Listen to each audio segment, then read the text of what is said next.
Hello, everyone, and welcome back to the Web3 Native podcast. Today, we're really excited to bring back one of our previous guests, Cooper, with a new milestone to celebrate. So good to see you again, Coop. Hey, man. Thanks for having me on. It's good to be back. All right. If you haven't already seen, I probably will put in the title of this episode, which is the exciting launch of a new, I think almost like the world's first, right? A music NFT focus fund called Coop Records. So congratulations for that.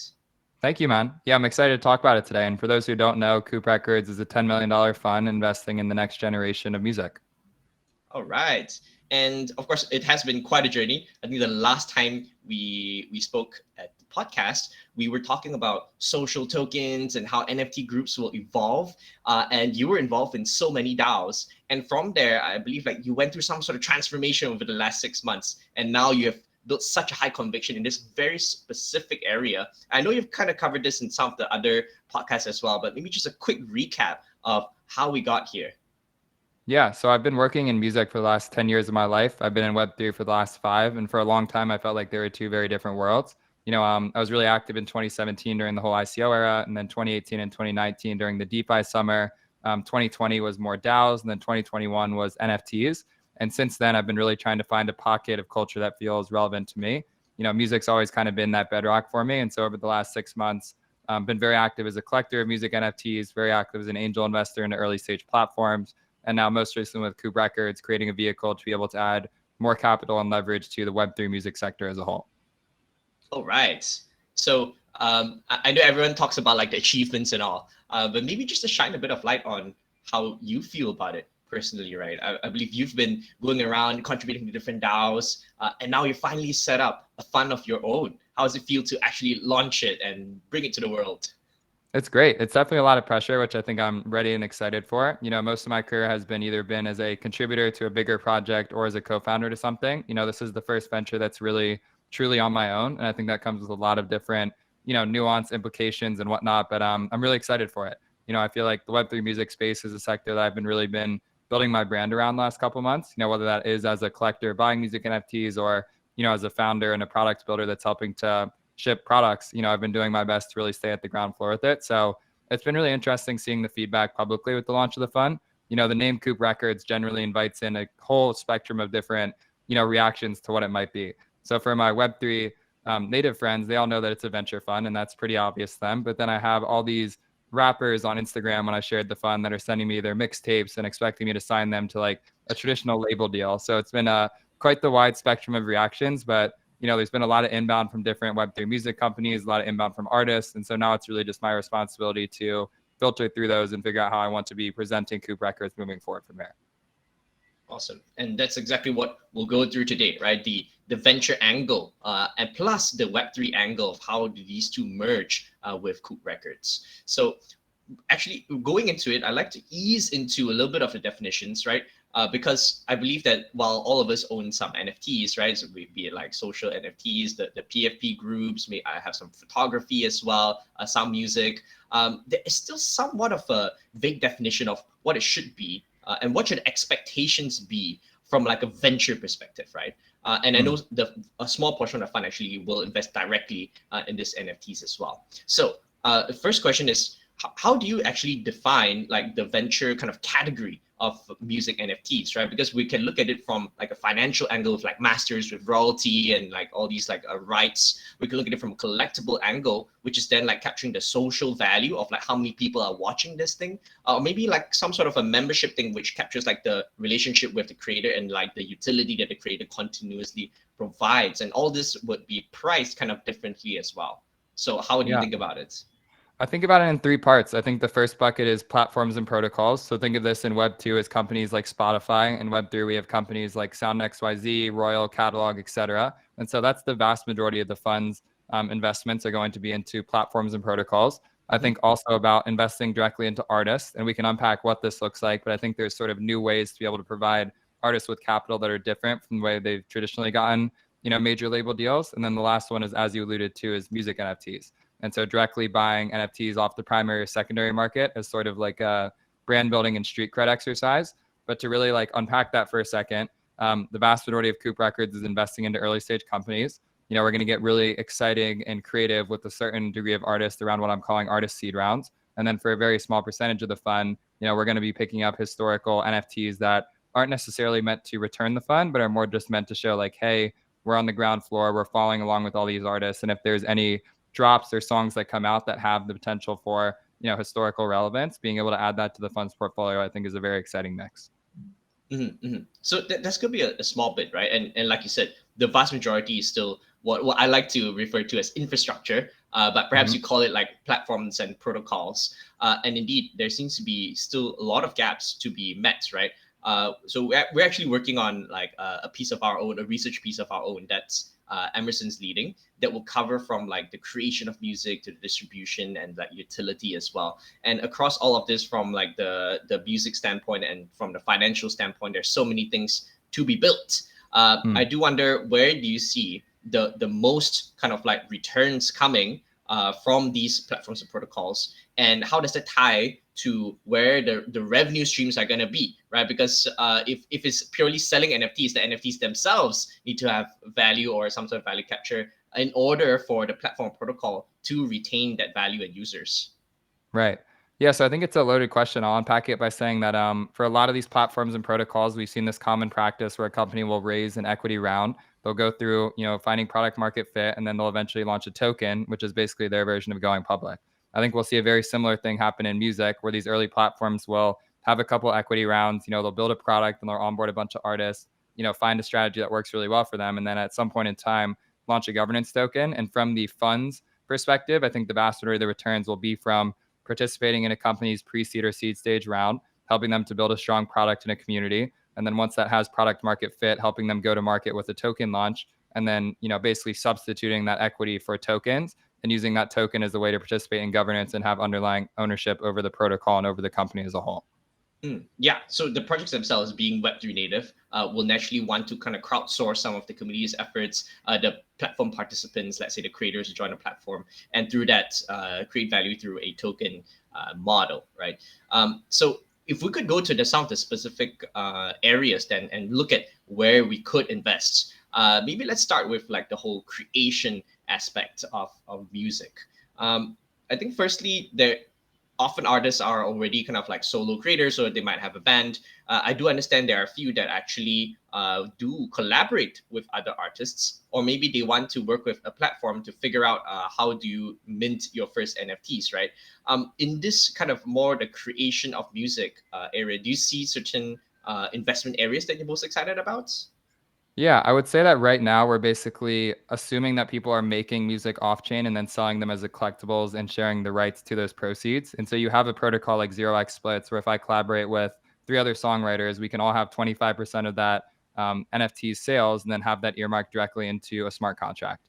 And so on the back end, you have 4 MetaMask addresses that are all receiving 25% of a sale. The thing that's being tokenized is the song, but the creation process is not happening natively on chain.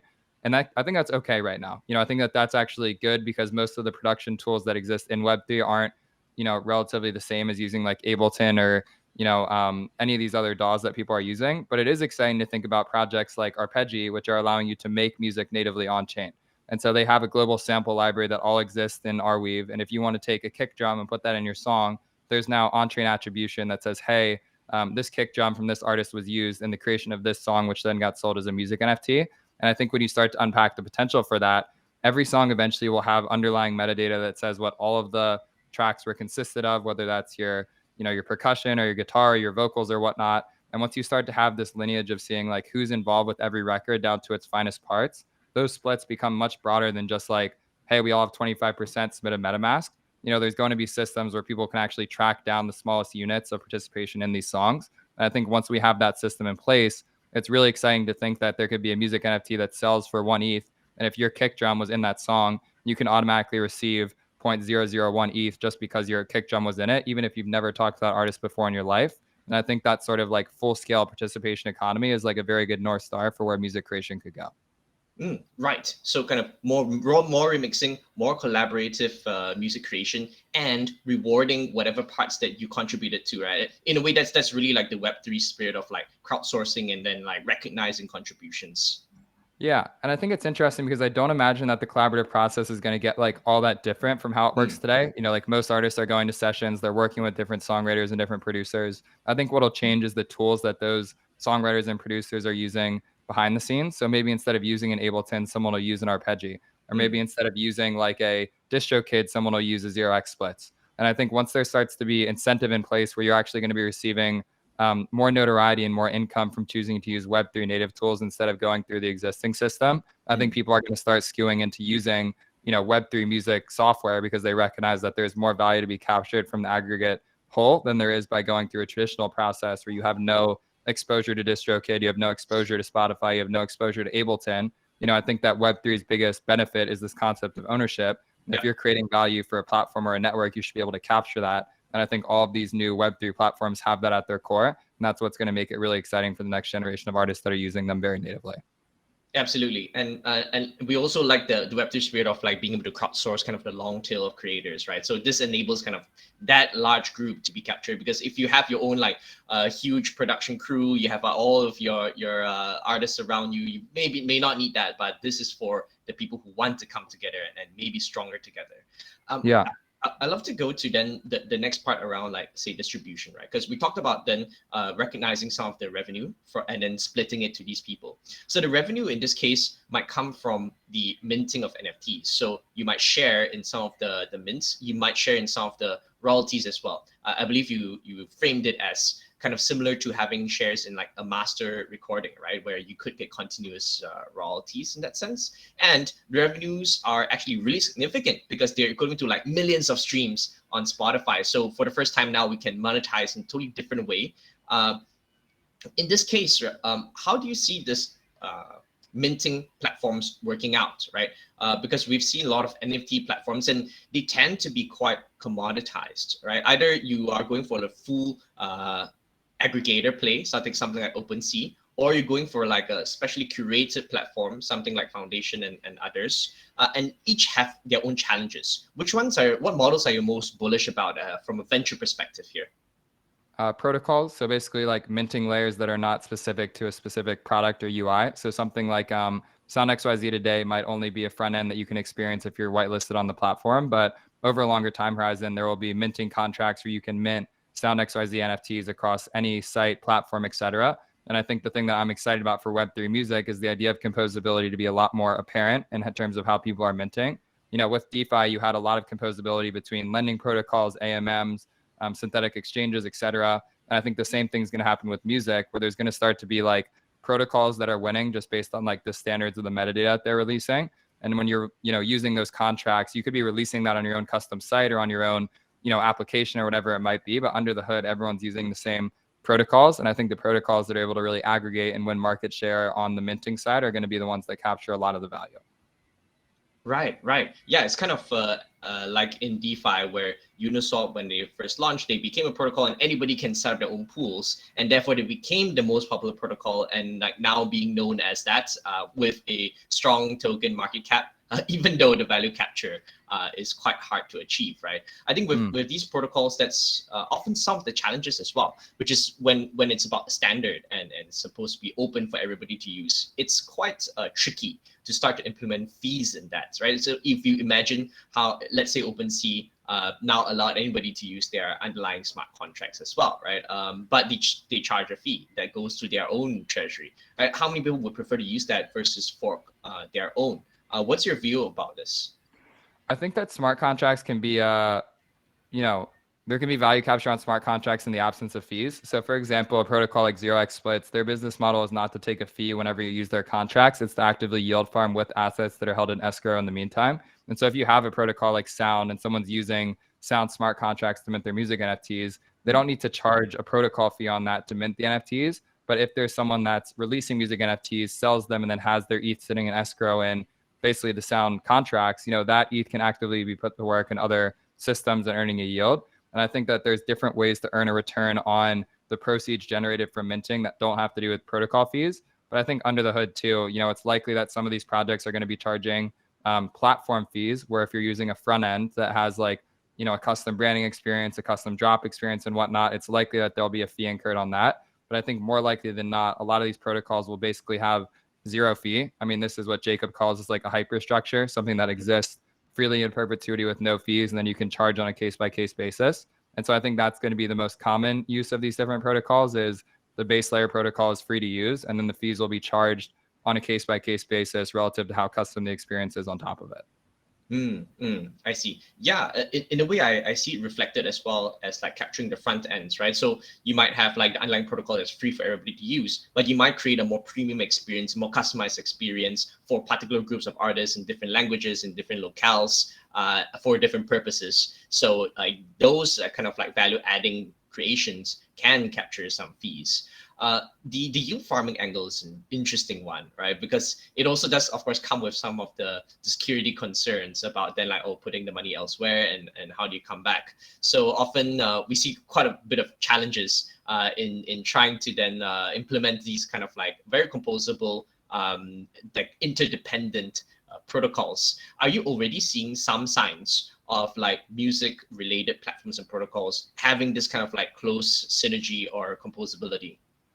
Not as much as I would like, if I'm being honest. I think that there's people who are conceptually excited about the ideas of, protocols, conceptually excited about the ideas of like putting their assets to work. But honestly, most of that's just kind of happening in silos right now. But I think eventually over like a 2 to 3 year time horizon, these things are going to need to coexist and work together. And like the biggest difference between the way music works today and what I believe will be the difference with Web3 tomorrow is that all these platforms will have the option to plug into one another. So you could have, a music NFT that's minted on Sound XYZ. You could use a different protocol to basically take some of your master royalty from Spotify and relay it back to those NFTs, a different project to basically use that as token gated access, a different one to use that as tickets to a show. And at the end of the day, I think that the NFT is the most granular unit for now, but I think there's going to be different layers where you can keep adding on additional utility, premium experiences, and ownership layers with it that make that asset more valuable. And at the end of the day, I think that both the underlying assets are going to have value, and I think the protocols that are making those assets valuable also have value as well. Absolutely. I'm really curious when you say there's not much of that going on right now. Why do you think that is the case? I mean, there are a few hypotheses I have in mind. It could be that, the music NFTs themselves have a fragmented standard, right? Some have royalties, some don't, like some are like having some sort of metadata. So that in itself, it makes it difficult to compose. It could be as well that because it's so early and so small, these people are building themselves. But I would have expected them to be more tight-knit if it is a more specialized niche. Yeah, I think it's more the first part. I think like the definition around what a music NFT is still very broad right now. I think a lot of people are trying to solve like the global metadata standard for music in Web3, which is a huge challenge, and no one's really nailed that spot on. And then I think broadly too, there's just not a lot of different like assets out there right now. Like there's probably, I don't know, I want to say maybe like 10,000 songs that have been minted as music NFTs. Like in aggregate, we're talking like less than $100 million in total volume across all like true music NFTs. And so the incentives I think just aren't there yet because the market's not big enough yet. But once that starts to click, I think that things will become really exciting. And some of the early examples I'm seeing of this are platforms like Spinamp. They have a music NFT indexer that's basically reading all the different songs that are uploaded to Catalog and Sound every day. And they basically relay it back to you in a very easy to stream experience.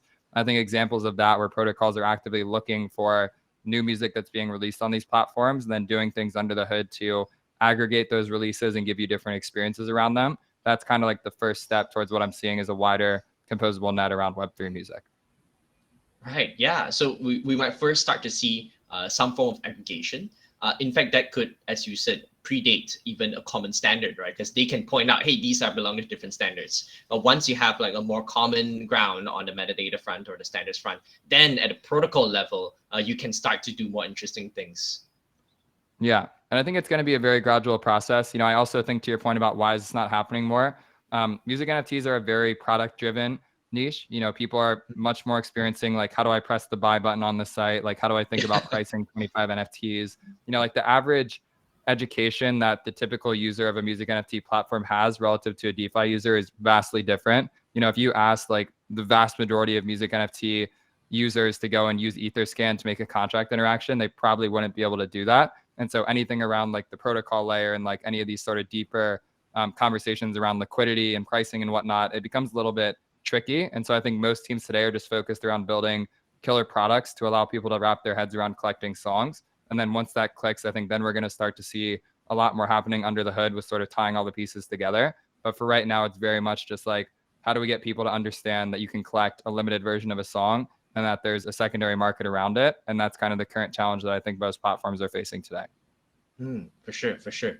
Yeah. So building a strong UI UX, which is already a problem in Web3, and even more important in music, right? In a way, we see parallels in things like gaming as well, or other segments of NFTs, where you often get like these newbies who want to support an artist, who want to just play a game, and you need to abstract away many of the Web3 elements and allow them to then like claim it later, or interact with it more directly if they choose to do so, right?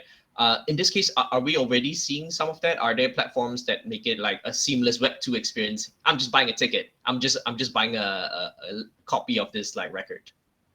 There definitely are, but I'm actually more a fan of like recognizing that there is new cultural norms that need to be established around this music. And so Right. we can take away like all of the Web3 layers, let you buy it with a credit card, let you buy it on Polygon, etc. But I think the bad side of that is that it kind of removes all of the friction that makes collecting exciting. And so when I go and I sign in with my MetaMask and I'm collecting with ETH, A, you're signing in with MetaMask, so you have to know what connecting a wallet is. B, you're buying it with ETH, so you need to know like what ETH is and what the price of it is. But the mentality changes because I think people are like leaning into this new form of currency and ownership. And so I think that we do need to make it easier, but I would say that we can't make it too easy that you just forego all of those different, experiences and relationships with music.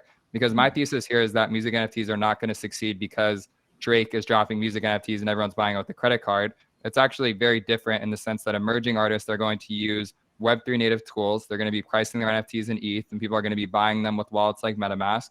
One of those artists is going to become huge, in the Web3 sense. And then all those early collectors are going to see a significant return on it. And those cycles around like developing artists that are using the culture natively at its source, I think is more exciting to me than trying to worry about selling 100,000 NFTs with a credit card, which I don't think really moves the needle that much forward in terms of what we already have today. Right, because that arguably we can achieve either at a later date, or maybe it's already being solved by some of the Web2 versions, where like if I'm already popular and so many people want to buy it, I can just sell it on like iTunes, right? People can just pay like $2-3. But for the hardcore fans who already jump through hoops in order to follow you, in order to like be part of that circle, you can expect them to set up a MetaMask and get some ETH and go ahead and buy that first NFT collection.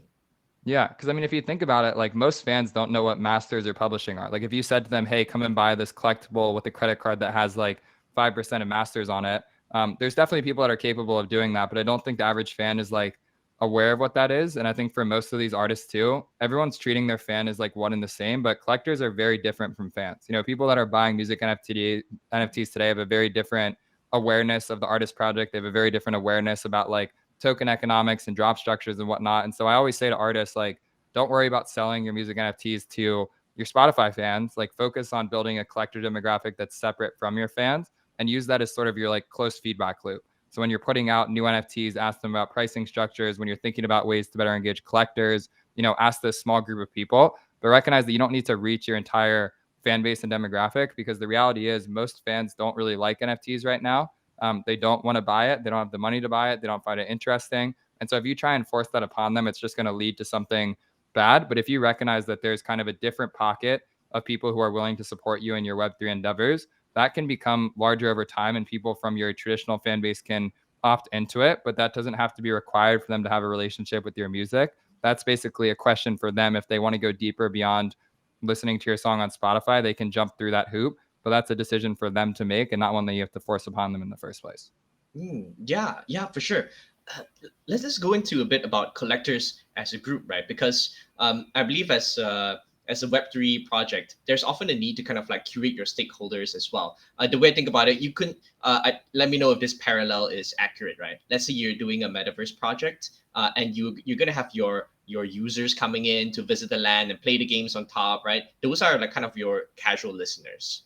But you want like to have very strong group of like the landowners, the builders and developers, who would then create such a strong experience and improve upon it, so that you can further attract like more people in. So in this case, it almost seems like for the collector group, there may be a need to qualify them or curate them based on the needs of the artist, either to complement their skills or qualify them based on what they already contributed. Or maybe you help me distribute or raise awareness. Maybe you're able to help me with some sort of Web3 native composability, you have some strong ideas about that.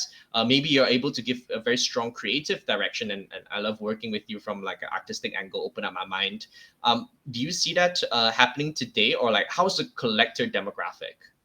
Yeah, I would say that the existing friction points are the curation layer right now. The Right. fact that you need to have MetaMask and buy it with ETH generally has enough of like a bar to entry that people who are collecting can be pretty trusted as being like good collectors, more or less.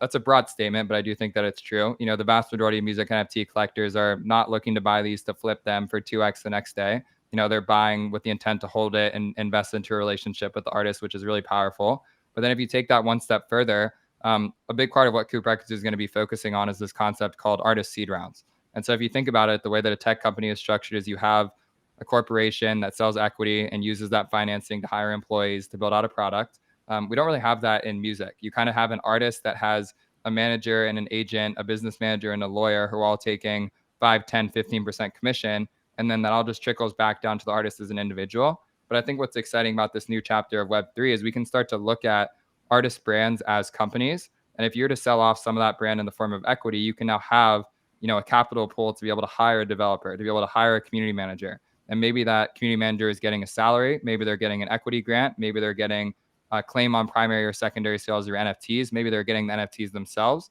But I think it opens up this new dynamic where there's other relationships that your contributors can have with your music beyond just like playing the song, buying a t-shirt, going to a show. And I think that design space where artists are starting to think more about their project as a business and an enterprise rather than just as a way to release music, for the select artists that are willing to entertain that conversation, I think it opens up a wide new range of value creation. I think that's something that I'm very excited to explore through the fund. Yeah, I love that idea with the taking artists public and building a team around it as a business and enterprise, right? And like you said, right, you might want to qualify or crowdsource some of these components. You might hire some of them in your full-time team. Some of them might be your fans that turn into contributors as well, kind of like a DAOifying concept. With all of this, as you said, with a business, there has to be, of course, future revenue streams. And some part of it is, of course, NFT sales. But then, in a way, the NFT holders themselves expect to be further revenue streams in some cases. I don't know what, I think we might disagree with that. Where do you see these revenue streams coming in from? Like, what is the business of an artist? So NFTs are just a net new revenue stream. I think one misconception with like Web3 music and music NFTs is that NFTs are meant to be the entirety of an artist's success, and they're just one vertical. When you think about investing into an artist, these corporations and these enterprises will be structured in a way where they have an exposure to the masters, so the Spotify streams that an artist has, the publishing, so when it's played on the radio or when there's a sync placement in a commercial, the touring from they play a live show, the merchandise from when they sell T-shirts, the NFTs from when they sell music NFTs, and then X, Y, and Z continue. It's just one large vehicle. And I think the cool thing about what I'm looking to do with these artist seed rounds is set up structures such that the artist brand has an exposure to all of those different components. And when you're buying into the quote unquote equity of an artist, you're not only buying their NFTs, you're actually buying into a vehicle that represents their claim across their entire artist project. And when you start to think about like what are the different ways in which an artist brand can capture value, you start to think about things like, well, what if an artist invests into a seed round of a company? Like what if an artist invests into like the early stages of a company like Uber, and then Uber goes public, and now this artist company has Uber shares on its balance sheet. And I think when we think of music, traditionally all we think about is, okay, I'm going to sell these songs to a record label. They're going to buy the masters of the publishing to them.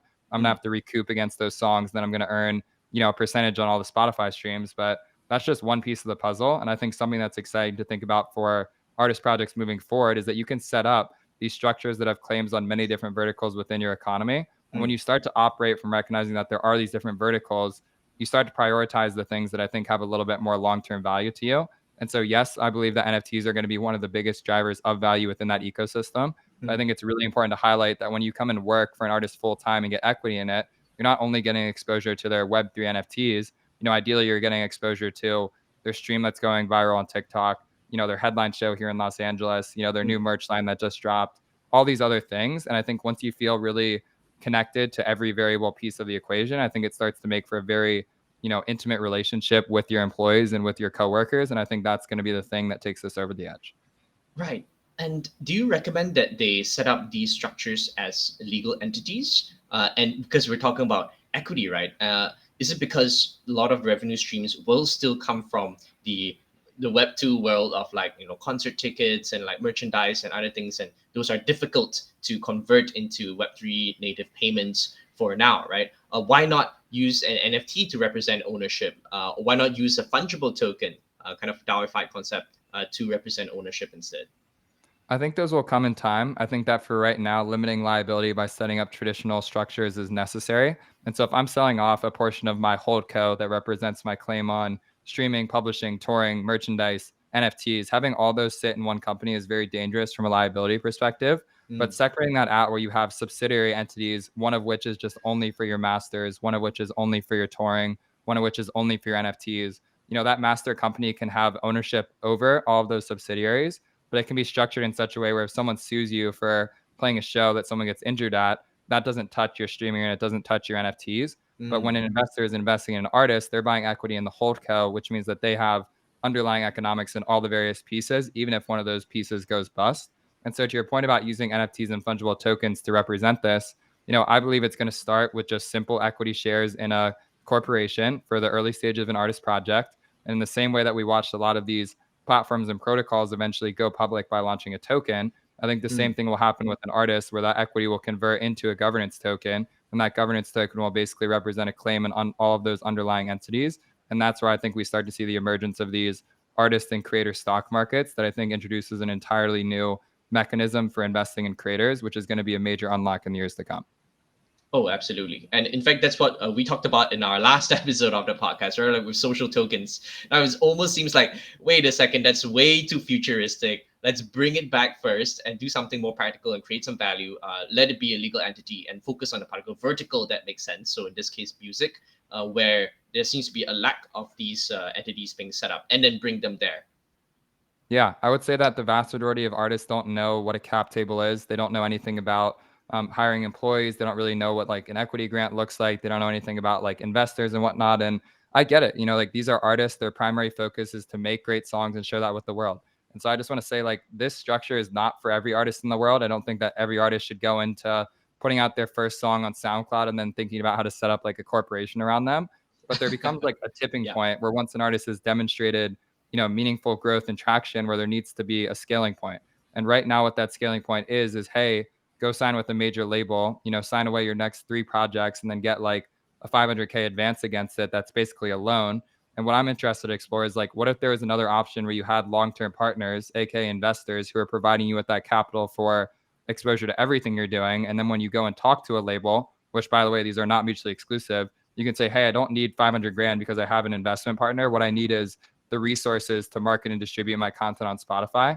And if you guys can provide us with a team to help with distribution, I'm willing to give up 5, 10, 15% of my masters. But those deals can become a lot more favorable, hopefully, knock on wood, because of the fact that you don't need a huge capital advance against it. Instead, you can just start to use these partners selectively for the different pieces that you need to. And for the things that are necessary and mandatory, you can hire those employees in-house and create more of a full circle team around you. Right. So it almost feels like you're unbundling the idea of a label, right? Because right now the label comes with like, hey, I give you money and I give you all these things, and therefore I can take so much of your ownership or the rights in exchange. Versus now, hey, capital is unbundled. You can mint some NFTs, right? Your distribution power could be somewhat unbundled as well if you have people who help you set up tours and like gain awareness or other aspects of your business. And in that case, because you are dealing with each of those aspects individually, you have better negotiating power as an artist. That's correct. Yeah, and I think that there's a lot of the music industry that operates on a part-time basis. What I've noticed for like the biggest artists in the world that I've had the pleasure of meeting is most of those teams are no bigger than like 5 to 7 core members. Those 5 to 7 core members are spending all of their time on this one specific artist project. And I think we need more of that. I think we need less of a manager taking on 15 different clients because they're commissioning 10% across all of them. We need more of a manager saying like, hey, I want to go full time on this one artist. I'm going to take a salary and an equity grant and then like earn into that over the course of 4 years. Because I think the dynamics change a bit.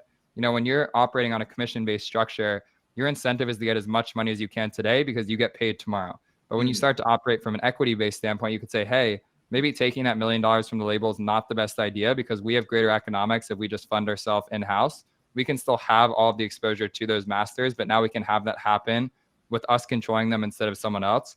And I'm hopeful that those relationships will change.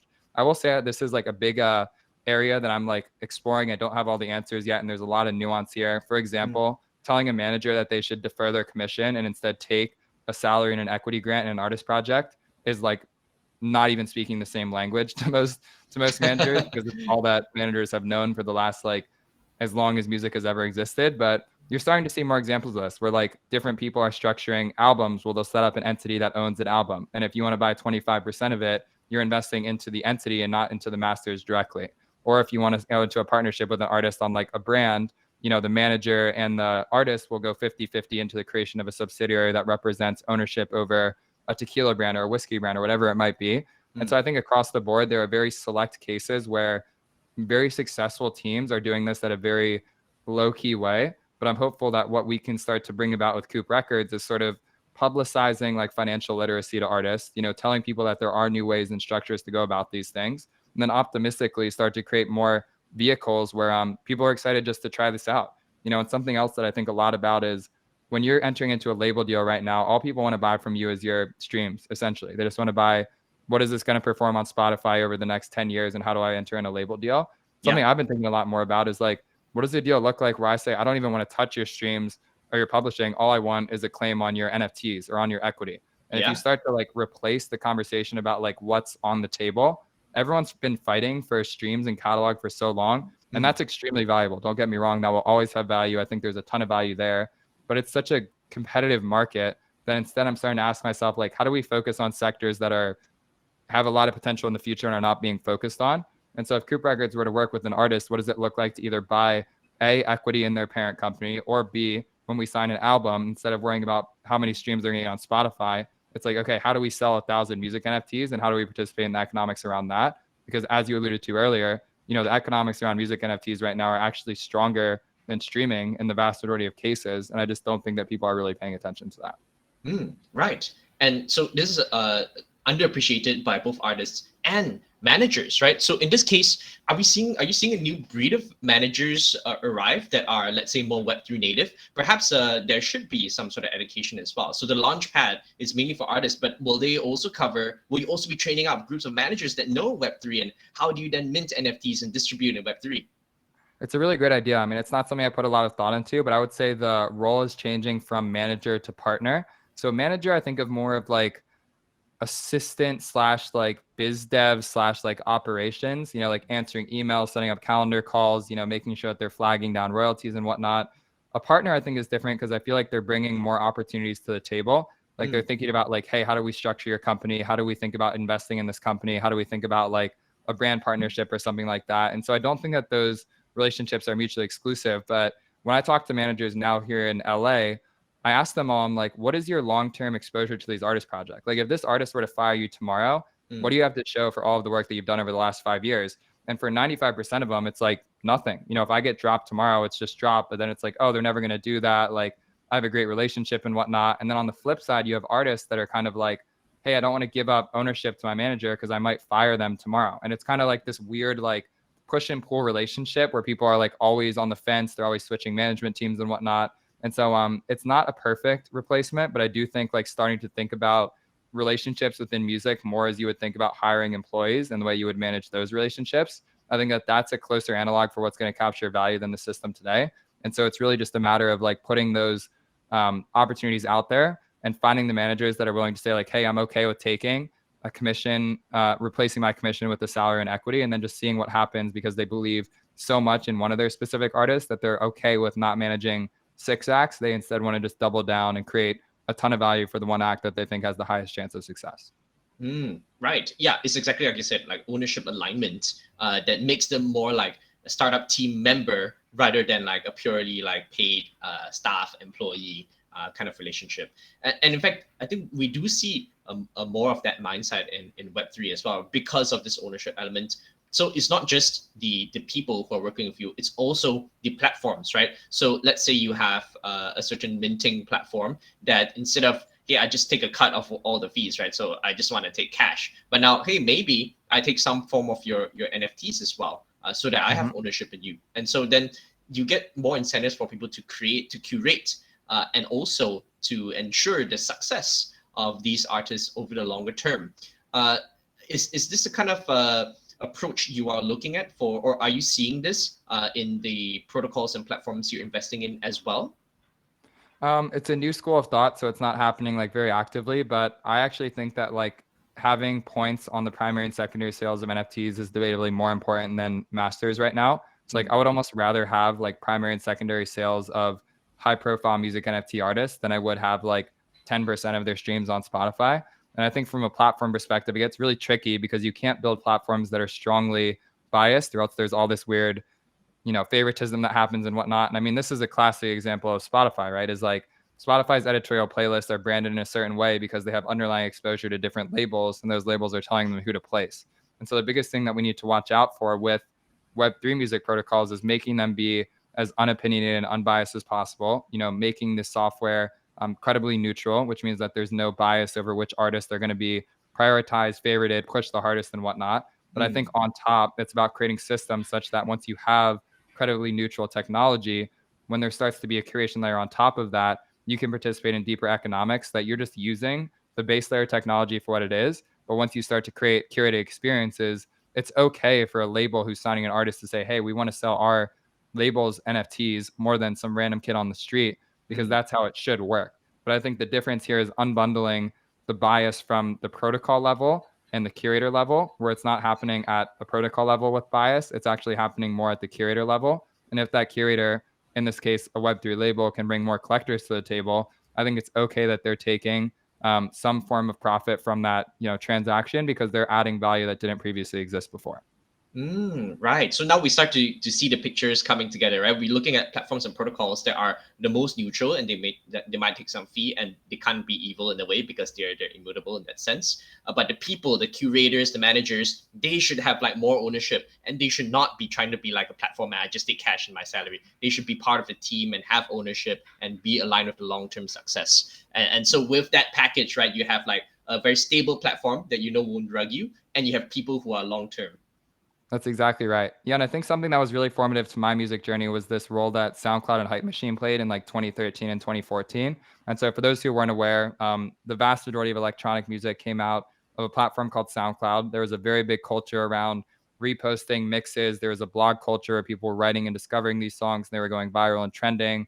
And it was this really beautiful time when artists were supporting other artists. There was not really a big stigma around editorial placements or like release strategies. It was just a very communal one-to-one interaction where like your favorite artist might see you put out a song at midnight and then repost it the next day, and you would wake up and have hundreds of thousands of new followers.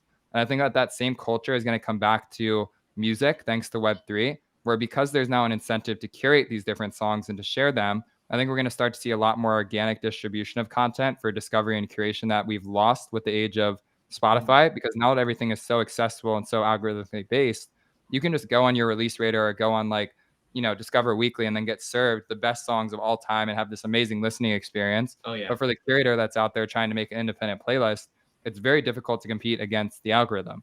And so I think what's exciting about Web3 is algorithms can be good at knowing what to present at scale, but I think that curators are better at recognizing what clicks on a very one-to-one level. And I'd say the biggest thing that Web3 is changing is not necessarily trying to compete to get you the most eyeballs possible. I actually don't think that Web3 is great for that today.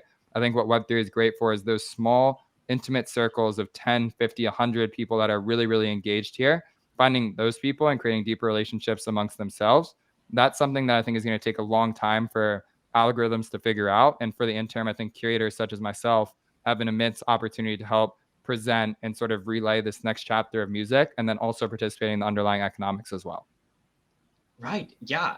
Like you said, like we mentioned before, right? The collector as like a different breed altogether, that trying to be like the core contributors, the tastemakers, and therefore it has to be kind of a small group. Where do you see the collectors like yourselves congregating? Is there a social platform? Do you use certain metaverse spaces to show off like these collections? How do these collectors interact with Web3, other than of course minting on those platforms directly? To be honest, there's not really a great experience for it right now. Sound XYZ just put out their new shelves feature, which lets you make a collection of your different NFTs. So you can say, hey, here are all my golden eggs, here are all my hip hop NFTs. I've been using Spinamp quite a lot, which is basically a music NFT streaming app. It allows you to make a playlist where you connect your wallet, you have all your music NFTs, and you can make a playlist with it. I've seen other things like gallery where I'm basically just showing them off visually, without the expectation of it being like an audio display. But frankly, right now, there's not a good display layer. But something I've been thinking a lot about is music is a very cultural audio first experience. And Yep. so other ways to think about this, if I go to a show and I know that every song that's being played at that show is a music NFT, my music NFT can be showed off by the DJ playing that show at an event. And when you Right. go to these concerts, there's tens of thousands of people that are in the crowd that are just listening to these songs with no expectation of having a relationship with it.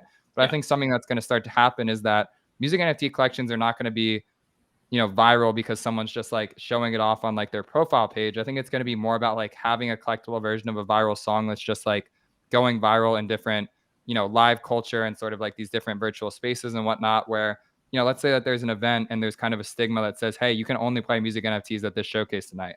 A DJ pulls up, they play a set for an hour, and every single song in that set is a music NFT. Chances are it's going to click with someone in the audience. There's going to be some degree of secondary sales. And one thing that I think we've lost a lot with live music is technically every time that a song is played in a club, the owner of that song is supposed to get paid out. Mm, It's basically impossible to do this because there's just so much content right now. But mm. one thing that I'm excited about is having a system where an artist comes to play a show, they submit their spin out playlist that says, hey, here's the music NFTs I'm going to play tonight. After that, they give that back to the venue or to the curator of the event. And then someone who's putting on the event is like, hey, your music NFT just got played at this show tonight. I'm going to send you 0.001 ETH, and you can distribute that amongst your fans or amongst your contributors or whoever you want. And if you start to add in these incentives for people to start playing their music and other people's music because they exist as music NFTs, I think there starts to be this really compelling narrative where showing off your music NFTs is not presenting a landing page with all of your assets on it. It's actively going and participating in the culture and then recognizing that your song was played live and then having that shared experience with someone in a very intimate physical and digital environment. And I think that's what's going to separate music from digital art, is having these like very communal experiences where you're going to a festival like Coachella and hearing your song on the main stage. And that is something that is very difficult to rival to having your NFT as your profile picture, where the vibes on those are just two completely different things. Mm, mm. Yeah, it's that feeling that hits what the meme exactly. I think quite a few people have pointed out, right? They don't know I own this music NFT or music collectible. It just feels different when you know you have a relationship with the artist or like with that particular album that kind of distinguishes yourself. And I can't help but want to bring in the angle of the metaverse here, right? Because like you said, it's so hard to track if I'm playing it at like my own bar or like another concert, let's say, or like different like private events. But if it's already digital in the age of like live streams, in the age of metaverse projects that I want to play music on my land, it's just so much easier to track it and Mm. therefore either reward or kind of pay for some of these streams as well. I'm curious whether you're already seeing some progress in this area. Yeah, I mean, there's a project that I know we're both pretty excited about called Relics, which is a Yeah. metaverse music project. I think there's going to be a very big generation of tracks that are distributed to virtual worlds and then collection systems around that. So if someone plays your song in Sandbox or Decentraland or the other side or whatever a million of these other virtual worlds are, there should be systems in place where that's recognized and able to be attributed to a different artist or a collector. And so we're very early on in that process today. But I think to your point, tracking that a music NFT was played in a virtual world is going to be a lot easier than tracking that it was played at a local bar because it's just a digitally native system. And if we zoom out far enough, I believe that we're going to spend way more time in the metaverse than we are in real life. Like that just feels obvious to me. And so Mm, being able to have systems that are tracking attribution across all of these virtual worlds and having economics around that, it starts to mm. get to this interesting point where not only are you getting paid out, a couple cents every time someone plays your song in the other side, maybe there's a world in which you're earning, governance tokens from some protocol because of the fact that like your song is played there and the Yep. ownership schema is not only a couple cents, but it's also like underlying tokens in these networks. And I think that coupling of a fixed cash payout with some form of ownership because it's actually creating value in that ecosystem is a really exciting, new generation that hasn't really existed before. Absolutely. In fact, you could flip the script as well and say, "Hey, I'm an emerging artist, and I want to get people to distribute me." Right. So there's a exclusive event with collectors. The DJ says, "Hey, I'm gonna play your song as a curator," and you could get rewarded with could be governance tokens, could be some form of non-transferable soulbound tokens to recognize that hey, you contributed early to the tastemakers to realize that this is an artist up and coming. Yeah. And there's been so many examples where major DJ supports emerging DJ by playing their song. That emerging DJ becomes a major DJ and then kind Yeah. of like propagates that cycle. I think the absence there has been like any form of economics, ownership, or like financial upside associated with that. And it's actually one of the beautiful things about music is that like a DJ will play someone else's song because it's a good song, not because they have any incentive to do so. Yeah. But I do think just having like better incentive systems where if you are someone who's like actively participating in the music community, you're actively focusing on new emerging artists and you're getting ways to basically invest in them just by playing out their songs. Like how cool would it be if like a major DJ puts on some artist music NFT and ends up going viral, but because they put on that music NFT, they now have exposure to either like the secondary sales or to like that artist equity or something like that. And you Mm. start to create these really cool systems where like these people are all winning in tandem. Like the artist is winning because they're getting exposure. The bigger DJ is winning because they're getting street cred for putting this artist on and for playing this new song. And obviously it's not all sunshine and rainbows, but I think these are some of the things that feel very obvious to me with like the existence of digital ownership, NFTs and smart contracts that haven't existed before. And so if you round that all up, I think that's kind of like the market map of why I'm excited about this sector because it's very much beyond just like buy a tokenized version of a song. I think Mm. that's the very first building block. From there, you can start to see this whole ecosystem emerge. And I think that ecosystem is the exact thing I'm excited to invest in. Absolutely. Yeah. I really can relate to what you're saying. Like it's the idea of recognizing these social contributions and like building that social graph of like this is what has already been happening, and this is why like the music of creator vibes and ecosystem is so strong. And it's a matter of now just putting it either on chain or recognizing it with some sort of assets and like with shared ownership, right? So it feels like a very natural step, and hopefully we'll see more of this. Well, instead of like, I think there's a risk that it goes to the extreme as well, and people are like, hey, I'm just gonna play this song because I want to earn all these tokens and I'll dump them on on the market. And we're very early to that right now. But do you see this kind of like risk in the future as well, that stream farming or like popularity farming, whatever it is? Yeah, probably. I mean, it just like reminds me of like Degen Spartan of music NFTs or something, where he's just like playing all the music NFTs, turn the governance tokens, and then sell them. But yeah, everything in extremes. I think that it's going to be a healthy system over the long term, but I think in the short term, there's going to be opportunists. But the reality is that there's going to be an emerging wave of artists who are not popular today that become popular tomorrow because of the fact that they're using music NFTs. If you take aside any of the underlying economics, any idea of earning governance tokens, or any of the things that we said, music needs a culture revamp. It's been in the same spot for the last 5, maybe even 10 years right now. The artists that I know here in LA are starving for something different and exciting. And I think for the people that are working in Web3, they just feel so much more free because they have less creative constraints on them. They have stronger relationships with their collectors and their fans. They have a lot more freedom. And so I used to think that collecting music NFTs was just a fun and cool thing to do because it just was exciting to me. But now I'm realizing this is no longer just like a cool thing to do. Like this is a fundamentally necessary change for the industry because it's revitalizing creative culture. And I think underneath that, there's so many underlying implications about the way that we invest in an artist, the way that we collect and discover music, the way that we share music, that in aggregate, it feels very obvious to me that if you are a new artist that's putting out an artist project today, this is the exact space for you.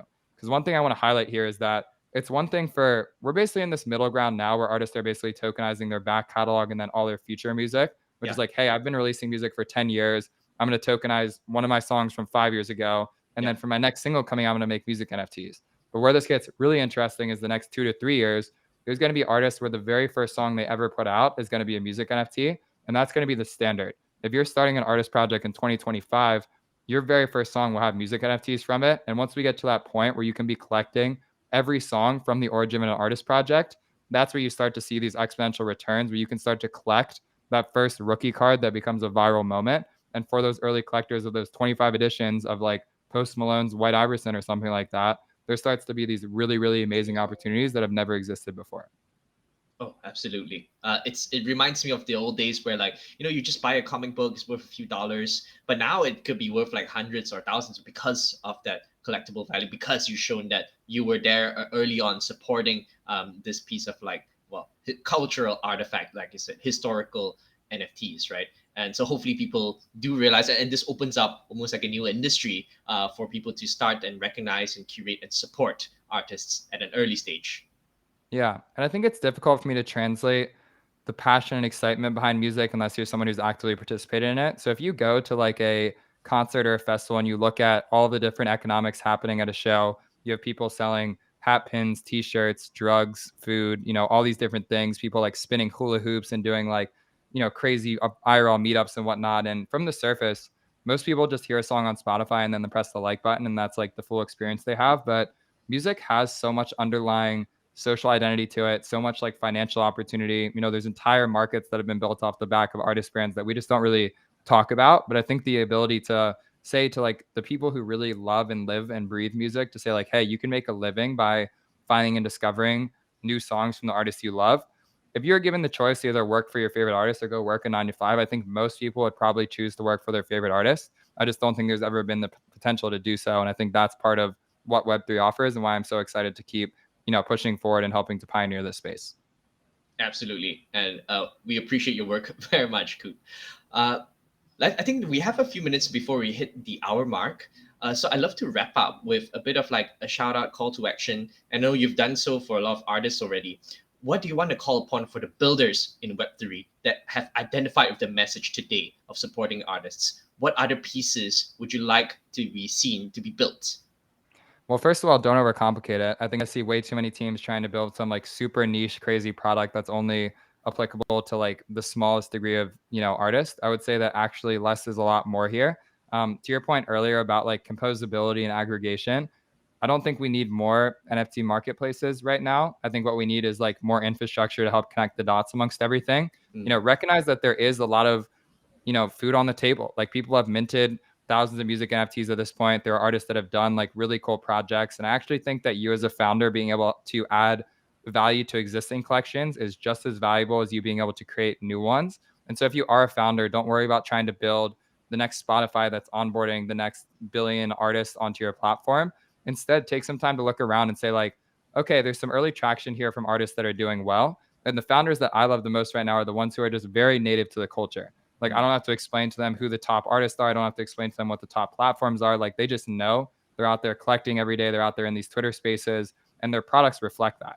You know, like a product like Spinamp, the reason I love it is because, you know, they have all the artists that I know and love on there. They have all my music NFTs. They're showing up to sound drops and in Twitter spaces. They're tweeting out that they release new music.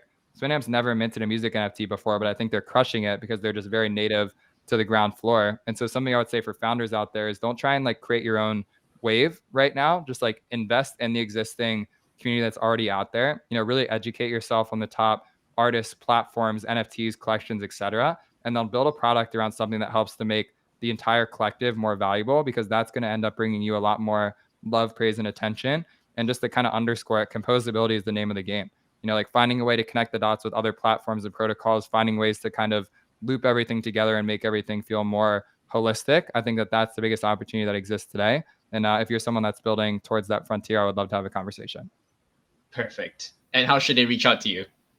Best way to stay in touch is through email, coop@cooprecords.xyz. I will say that I actually got an inflow of like 250 emails after I did my announcement, which I was not expecting. So if you made it to this far in the podcast, you get the email, because last time I put it out there, it was just a tweet and it was a little bit too obvious. But coop@cooprecords.xyz. On Twitter, you can follow me at Coopahtroopa. And then I have a weekly newsletter called This Week in Music NFTs. So in between all this investment talk, if you want to stay up with everything that's happening in music NFTs, it's 5 minutes or less. It's free to subscribe. And that's This Week in Music NFTs at substack.com.